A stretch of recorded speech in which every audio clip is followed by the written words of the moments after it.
Chapter 9. The dress Kaya had picked out for Bridget to wear was a floor-length light blue gown, made out of a silky material, but when Bridget went to the closet to get the dress, she realized it wasn't the one her sister had chosen.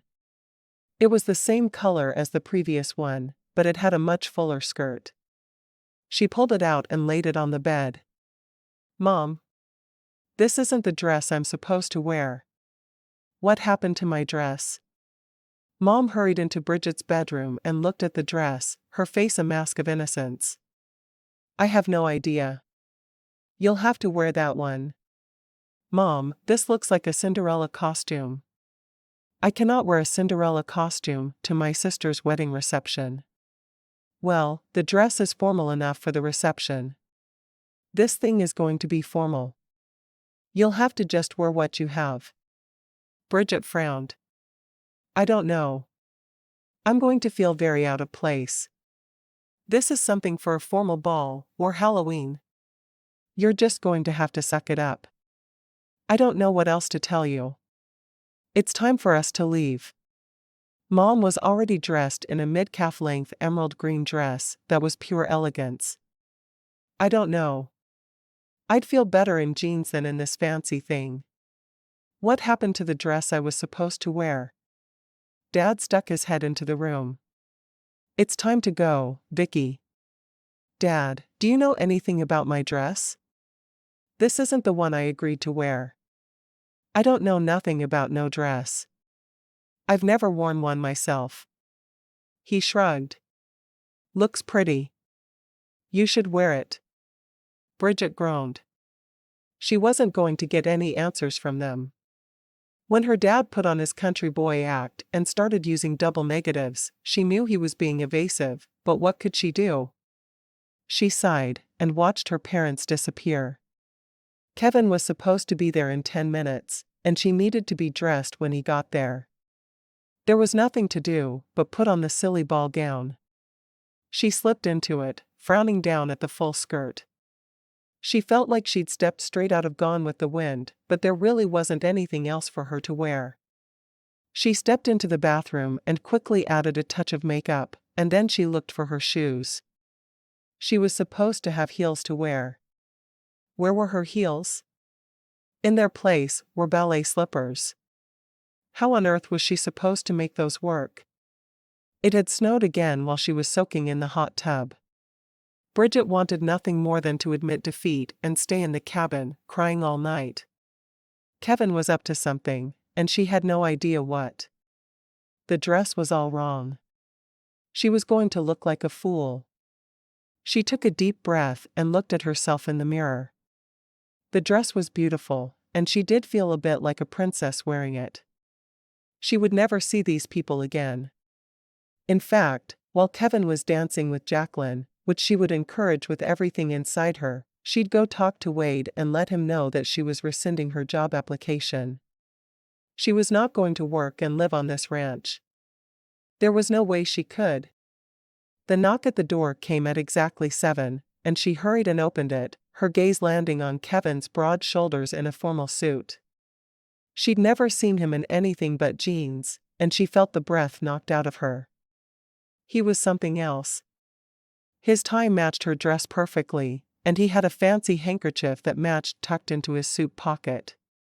"You look absolutely amazing," he said, slightly out of breath himself. Bridget gave him a half smile. Why was he even trying?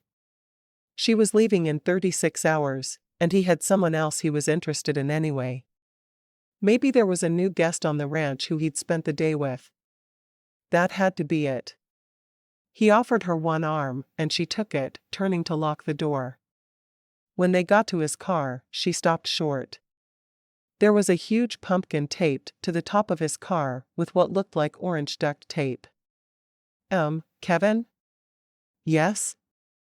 "You do realize you have a pumpkin taped to the top of your car, don't you?" "Yes, I do." Bridget nodded. "All right. I was just making sure you knew about it." "He's lost his mind. I need to proceed cautiously." He opened the passenger door for her. "Your coach awaits you, milady." "Milady?" Bridget couldn't help but giggle. Men with Texas accents could not say "milady" without making people laugh. What is he up to? He hurried around and got behind the wheel, driving them the short distance to the main ranch house. They're working on a bigger venue for parties like this that will be in a barn.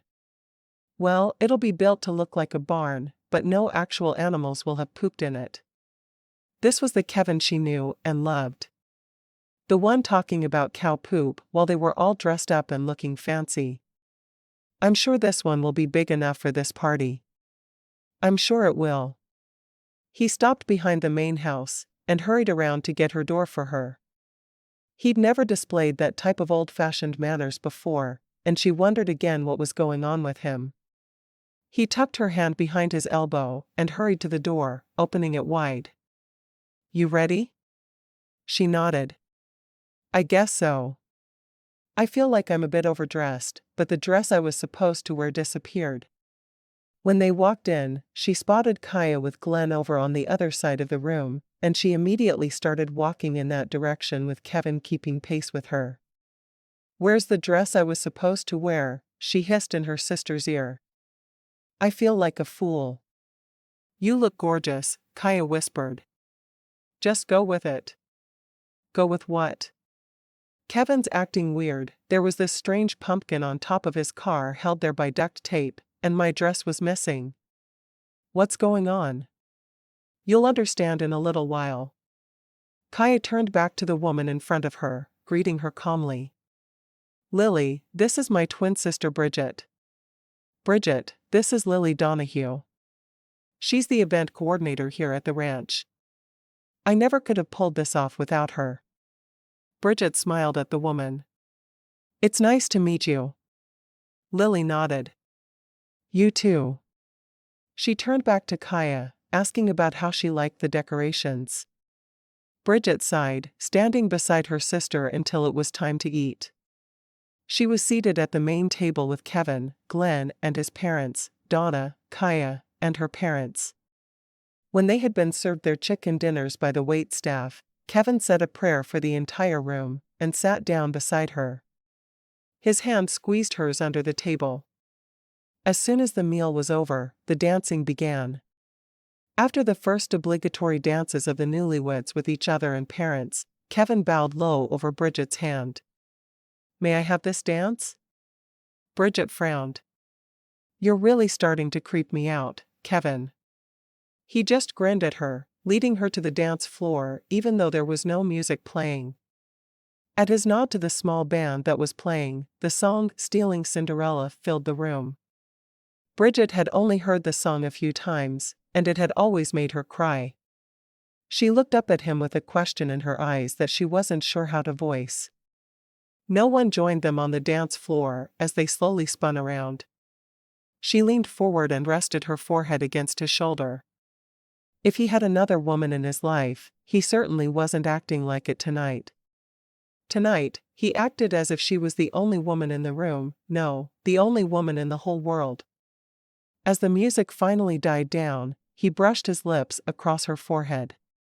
Tonight, you're my Cinderella. Her eyes widened as she finally understood. Is that why there was a pumpkin duct taped to the top of your car? Yes. I thought you'd get it right away. He led her to a chair back at the table where they'd been sitting. You sure you don't need a fairy godmother to help you out tonight, Kevin? A voice asked out of nowhere. Bridget turned and saw that it was Jacqueline, dressed in a pretty pink dress. When she looked closely, she could see fairies embroidered on the collar. They were tiny, but they were there. Kevin made a face. I'm sure. You look like you might need some help. Jacqueline stood behind him, her hands on her hips, looking quite persistent. No, I've got it. Thank you so much for the offer though. Kevin turned back to Bridget. Is there anything I can get you? There's a nice selection of desserts to choose from over along a table. Bridget grinned. Dessert? You're treating me like Cinderella and bringing me desserts? What have I done in my life to deserve to spend a glorious week with a man like you? Kevin frowned slightly, but his plan wasn't completed yet. He was going to make this work. What do you want? You know what I like. We've been sharing desserts all week. Find me something yummy. Jacqueline took Kevin's chair as he walked off. He's trying really hard to make you happy, Bridget. His methods may seem a little strange, but he loves you. Bridget frowned. Are you sure? He refused to tell me what he was doing all day. Someone had to duct tape that pumpkin to his car, didn't they?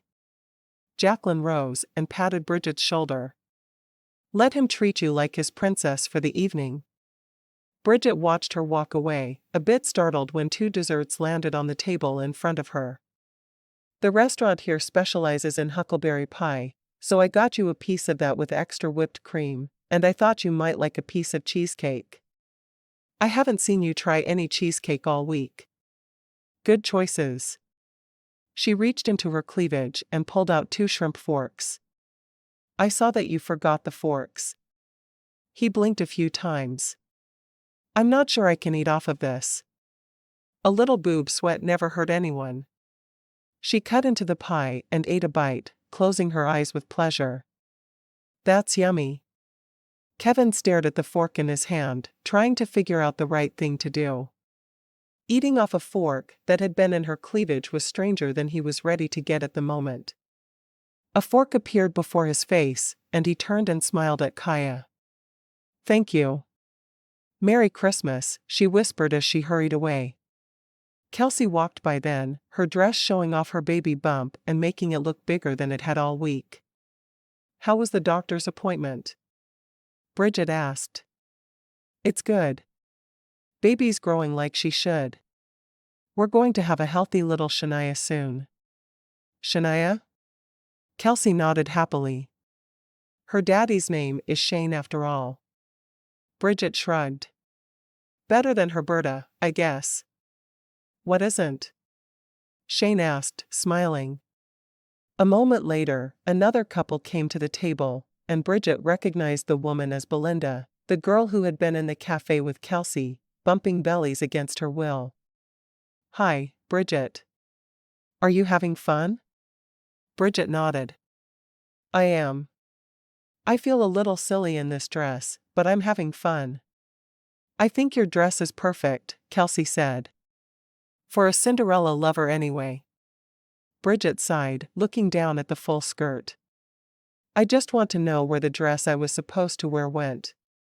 And why I ended up with this one. Kelsey shrugged. Don't complain. Go with it. The band started playing an upbeat song, and Kelsey squealed. Ask me to dance, Shane Clapper. Shane grinned at his boisterous wife. Would you care to dance, Kelsey? Let me think, yes. She grabbed his hand and pulled him to the dance floor. Belinda smiled as she watched them. Aren't you guys going to dance? She asked Bridget. Can't at the moment. I have 2 desserts to share with Kevin. I can see that's a lot more important than dancing. Belinda laughed and wandered away, pulling her husband behind her. Who is her husband?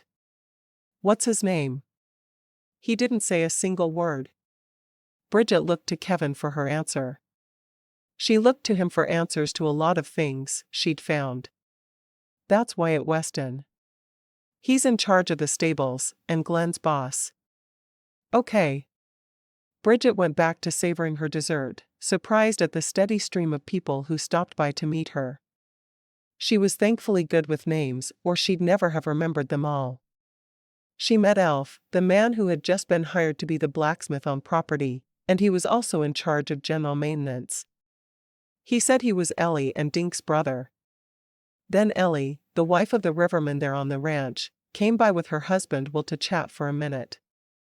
Those desserts look good, but I'm holding out for wedding cake, Will said. Oh, who am I kidding? I'm going to have some of everything. Come on, Ellie. Kevin smiled and whispered, those 2 were the first people I married on the ranch. Love them. They seem nice. Jess and Jake came over and introduced themselves as local veterinarians. Jess's eyes struck Bridget. "You must be related to the Westons. Your eyes are a dead giveaway." Every Weston she'd met so far had ice blue eyes. Jess nodded. "I'm their cousin. I was raised here on the ranch with them." "It's very nice to meet you. I guess you work with Glenn some." Jake shrugged.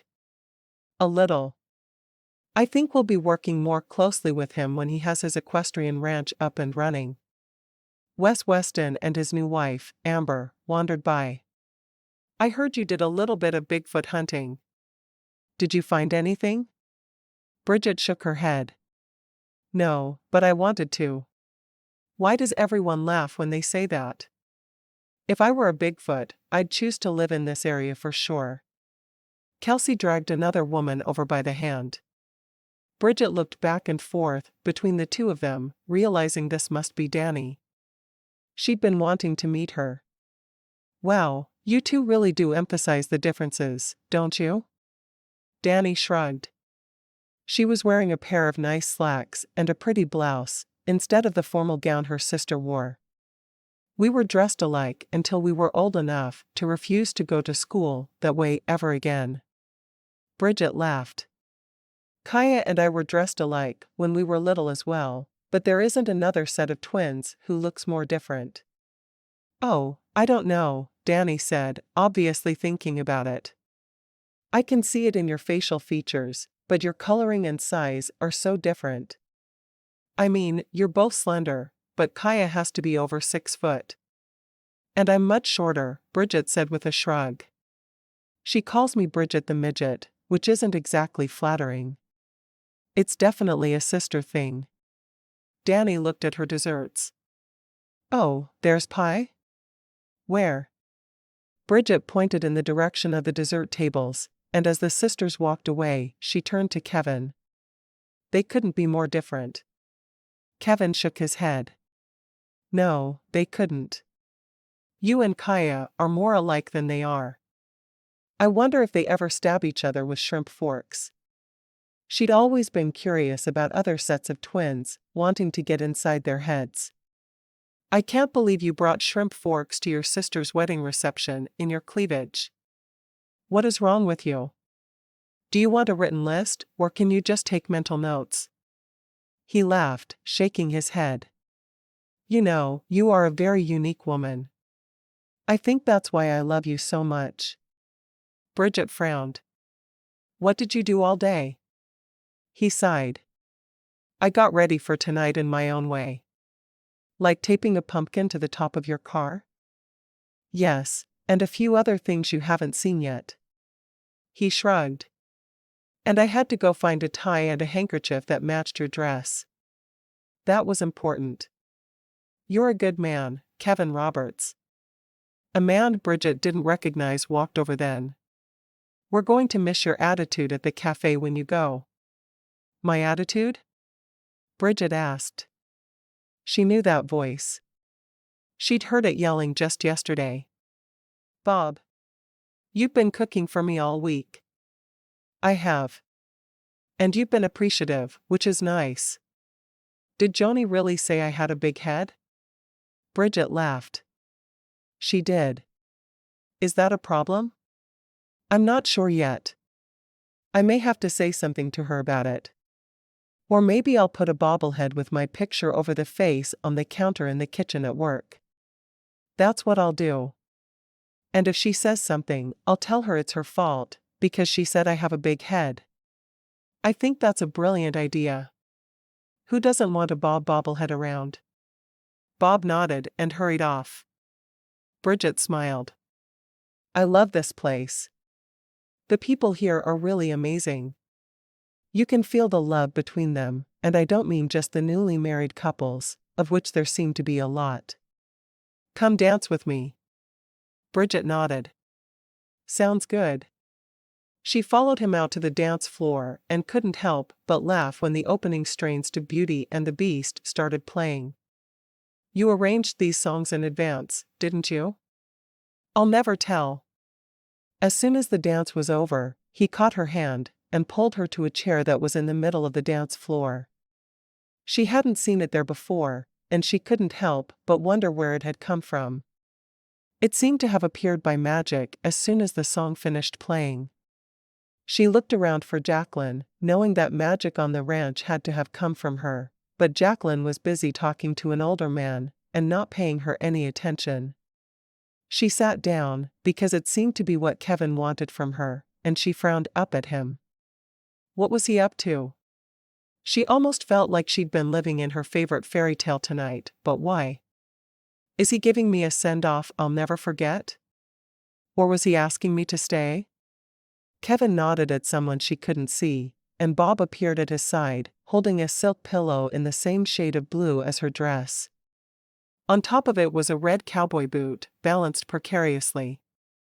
She wanted to laugh at how silly the boot looked on a pillow, but he was obviously trying to make a very grand gesture, and she wasn't about to ruin it for him.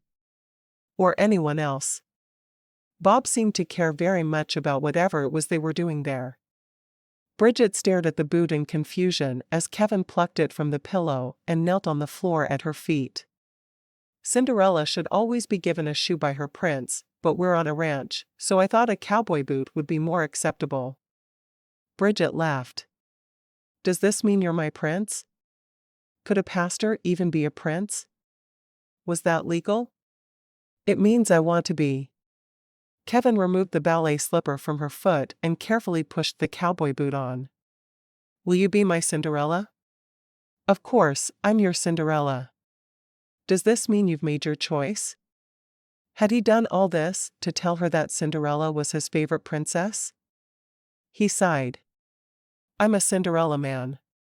How could I choose another princess, when my princess's opinion is really the only one that matters to me?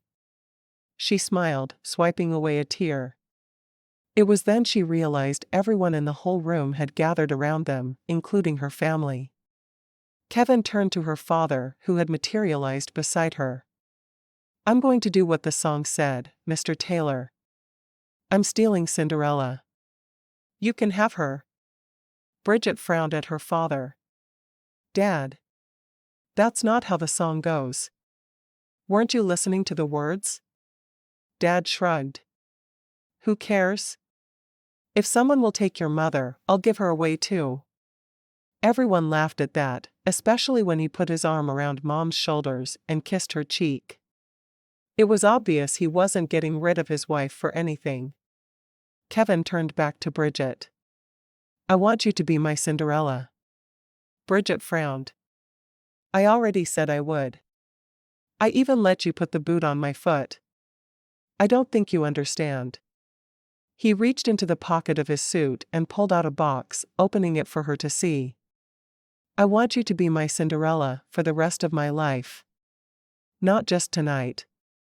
Bridget stared at him in astonishment. When had he gotten an engagement ring? He'd gone to a lot of trouble to make sure everything was perfect so he could do this tonight. Please? Chapter 10. Bridget felt her heart in her throat, well aware of all the people staring at her, waiting for her to agree to marry the man on one knee before her, the man she loved. What about my job? It was the only thing she could think to say to stall him, and he had to be stalled. At least for a little while. Your background checked out. The nursing job here on the ranch is yours, if you'll take it. Wade's voice was loud and strong. Bridget hadn't even realized he was there until that very moment. Kevin looked at her expectantly. See? It's settled. You have a job here. Bridget felt her heart pound faster and faster, incredibly nervous to be the center of attention at such an important time. Finally, she let out a whoosh of air. Can we talk privately? Please? Kevin's face fell as he nodded and got to his feet. If she wanted to talk privately, that could only mean one thing. She was going to refuse. He offered her his hand, and they walked together out of the circle of people surrounding them, and through the doors to the main part of the house. He led her to the library, where they'd spent so many evenings together. Once they were both sitting on the couch, Bridget turned to him fully. I wasn't expecting this. I thought you were with some other girl today, so you asking me to marry you this evening came as a real shock. I'm not sure what to say. Kevin steadied her face. Start by telling me how you feel about me. I'm in love with you, Bridget, and I want to know there's a chance of a future between us. Kevin, I'm sure you know I love you. That's not my hesitation at all. I'm worried that I'll be a terrible pastor's wife. I know that you don't really have a congregation, but still, I feel like I need to act all proper and circumspect to be married to a pastor. I keep shrimp forks in my cleavage, for Bob's sake. Kevin blinked a few times. For Bob's sake? She shrugged. A friend of mine says that a lot, and I kind of like it. Don't you? I have no idea how to even respond to that. He loved her quirkiness, but sometimes she said something so utterly unexpected that he had no clue how he should even begin to continue a discussion that had once been perfectly normal. Me neither. Anyway, I'm madly in love with you. I've known it for days. I haven't wanted to admit it, of course, because who falls in love in less than a week, but it's true. She sighed. I just need a little time to answer you. I'm going to take the job here on the ranch, and I promise you'll have your answer within a month or so.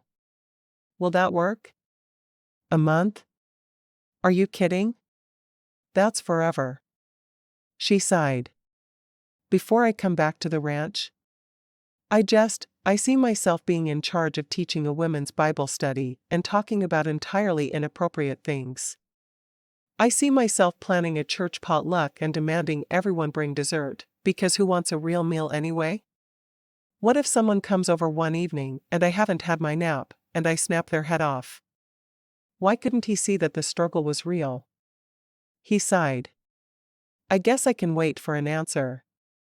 I'll be worse than a small child waiting for Santa Claus to come, but I'll do my best. She leaned toward him and pressed her lips to his. Have you ever kissed a princess before? Can't say that I have, but I'm sure I like it. He traced her cheek with one finger. We need to get back to the reception. He looked down at the ring box still in his hand and snapped it shut. I guess I'll keep this until you can figure out how to answer me. It's a beautiful ring. It had a large diamond surrounded by sapphires. She'd wear it with pride if she could make sure she wouldn't tarnish his reputation by doing it. He put the ring back into his pocket and stood, offering her his hand. He noticed her toes peeking out from under her dress and had to laugh. I guess I should either give you the other cowboy boot, or we should put your slipper back on you. I didn't notice you walking lopsided on the way here, but I'm sure you must have. Were you in cahoots with Kaya about how I should look tonight? My dress disappeared, and she insisted on a Cinderella hairdo. Of course, I was in cahoots with her. And your parents? Glenn took the Cinderella dress to the cabin today while you were out getting pampered with your mom and sister. Your dad helped him swipe the one you were going to wear. He smiled. Have I mentioned yet how very beautiful you look tonight? I want to keep you forever and ever. If we were the only two people in the world, or you had any other profession, the answer would be a no-brainer. I would marry you in a heartbeat. Even if I was an international assassin? Bridget blinked at him a couple of times. An international assassin? Where did that come from? He shrugged. One of the things I love best about you, my dear Bridget, is that you bring out my silly side. I tend to take myself too seriously, but you with your Cinderella obsession and shrimp forks in your cleavage make me realize that we're meant to laugh and have a good time in life. It's not all about being serious. She smiled. I taught you something. Wow. I wouldn't have thought that possible. I do like to enjoy life though. Sometimes you just need to go to Burger King and wear the silly hat. What? Once when Kaya and I were teenagers, we went to Burger King, and they had those silly paper crowns. We wore them all day. Even to the mall.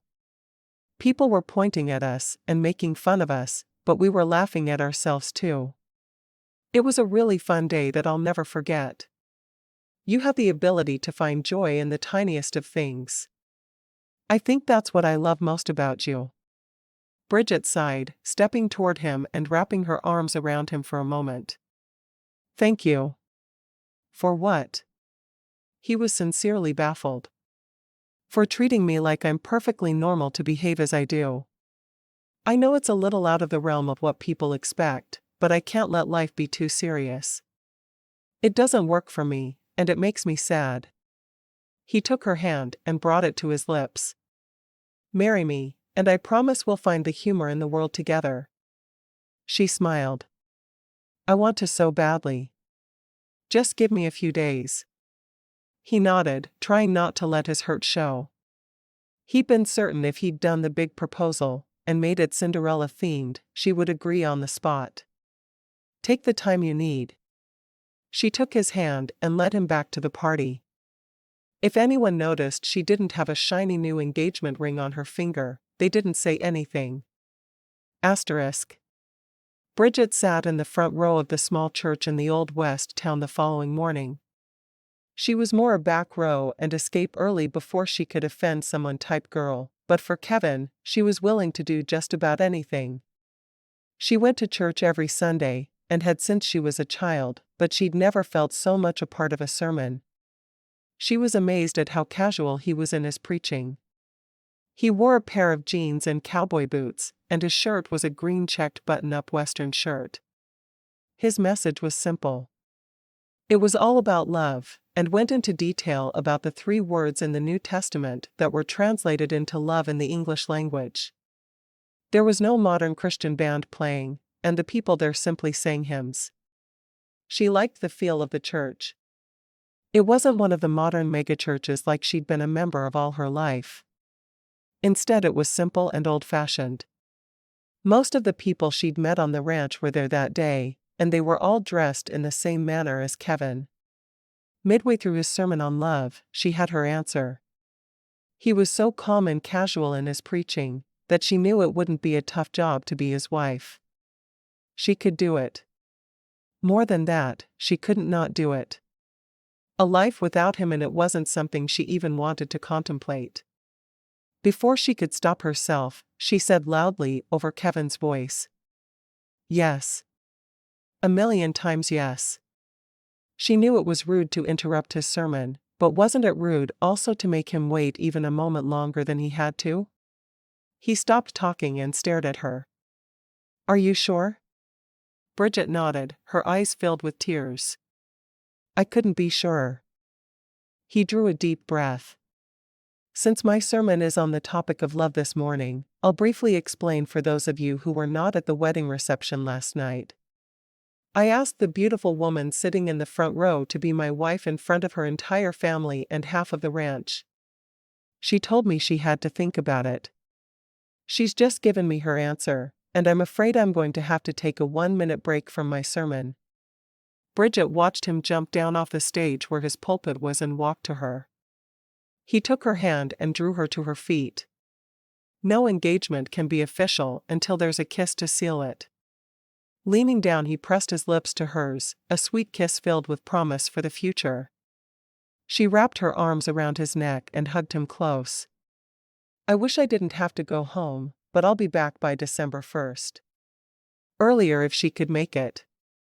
Of course there was packing to do, and a job to give notice for, and then she'd have to make the drive from Texas. Hopefully there wouldn't be too much snow to drive through, because she'd only driven in snow once or twice in her life. We'll talk soon. Jumping back up, he calmly finished his sermon, though no one in the congregation could miss the fact that he couldn't seem to stop grinning, and his eyes tended to be drawn to the woman in the front row, who had given him the words he needed to hear. After the sermon was over, he accepted the congratulations of everyone there, keeping Bridget's hand firmly in his. Once the church had cleared out, he smiled at her. You've made me the happiest man alive. I hope you know that. He'd been sweating her answer for too long. Now he knew she'd be his, he couldn't seem to stop grinning. What now? Lunch? He nodded. Yeah, let's go to lunch, and we'll talk about our future plans. I don't want to wait long. She shook her head. I don't either. I don't much like to be the center of attention, so I'd rather not have a big wedding. Maybe a quiet ceremony as soon as I get back? Is there someone in town who can do it? Sure is. They left the church hand in hand to find her parents waiting for them. Come to lunch with us, so we can make our plans. He wanted her parents to feel like they were gaining a son and not just losing a daughter. It would be different than the family he'd grown up with, because he'd never quite felt like one of the sons there, even though they'd treated him like he was. The 7 brothers he'd had all looked like brothers, with their slate gray eyes. His were brown. And he'd never taken their last name. Now he really would belong, because he'd have Bridget by his side forever. Absolutely, Mr. Taylor responded. Glad to get the other one off my hands. I wasn't sure anyone would want her. Kevin shook his head. Of course I want her. She's the most beautiful woman alive. How could I not? Together, they walked to the restaurant there on the ranch, laughing as people left their tables to congratulate them over and over. Word spread fast in a small town. I wish I'd brought your ring with me this morning, but I didn't think I'd get an answer in the middle of my sermon. He had to tease her about the moment she'd chosen to respond to his proposal. Hopefully she wouldn't make a habit of interrupting him. I didn't think you would either. Bridget shrugged. It just happened, and I had to share my decision with you. After lunch, where they decided to marry in a quiet ceremony as soon as she came back to Idaho, Kevin took Bridget for a walk through the new snow. What made you decide? He asked. She shrugged. I'm not sure. I guess part of it was the way you were so casual about your sermon today. It made me feel like I could be your wife. I'm so glad it did. He stopped by the lake and turned to her, taking her hands in his. I can't tell you how happy you've made me. You may not be the traditional pastor's wife that other men are looking for, but you'll be the right wife for me. That's what matters. Bridget smiled. And I know you'll be the right husband for me, but that was never in question. You're practically perfect in every way. Kind of like Mary Poppins. He groaned. Another Disney movie? I'm going to spend the rest of my life living on Disney dreams, aren't I? You are. But you'll love every second of it. Bridget grinned at him, loving his mock-tortured expression. We don't have to go to Disney for our honeymoon, do we? She shook her head. Not if you're willing to wear the Mickey and Minnie groom and bride mouse ears. Do those really exist? He said a silent prayer that she was making it up, because he knew he'd agree to whatever she wanted where the wedding was concerned. Yup. So how about it? Disney wedding or Disney honeymoon? Wedding, I guess. I'd rather honeymoon in one of the cabins up in the mountains, away from the world. I don't know that I'll ever be ready to share you. Just so you can keep being my Prince Charming. He kissed her forehead. As long as you're always my Cinderella.